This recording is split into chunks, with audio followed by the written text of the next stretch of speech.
Ako pokračuje ten text? To je naša otázka. Počuli sme slávnu pieseň Míra Žbírku Biely kvet, aj sme si to zaspievali. A ako to pokračuje? Biely kvet, po A od šatnárky v kine Sen, po B v kine Žijem si svoj sen, po C Jantárový kameň prinesiem. Čože? No, čože, Roman? biely kvet, darujem ti biely kvet, biely kvet. Posledný viac ich nie. Studený biely kvet ti na rozlúčku prinesiem. Aj to sa spieva, ale zároveň sme v inej časti textu, takže Ačko, Bčko alebo Cčko. Ktorá časť textu je v tej piesni? A, B alebo C? 4 sekundy na odpoveď. Vieš? Tak ale chápeš, Ja podľa toho, čo sa najlepšie ako keby... A už to som nestihneš, nestihla. Adrián, áno. Že čo Ať sa... už dala si Biely kvet, Bčko. v kine Nedala Žijem som si nič. svoj sen. Podľa Bo mňa... to je od šatnárky v kine Sen je také kostrbaté a Jantárový kameň prinesiem by nedospieval. Hej?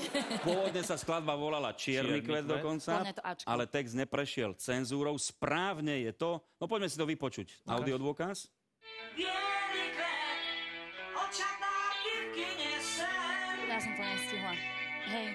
Studený biely kvet ti na rozlúčku prinesiem. Kine Roman, bývali pomaj, bo to má šatnári. správne. To si chcem Ačko, povedať, že 48% študentov. Bacha, aby som ešte nevyhral.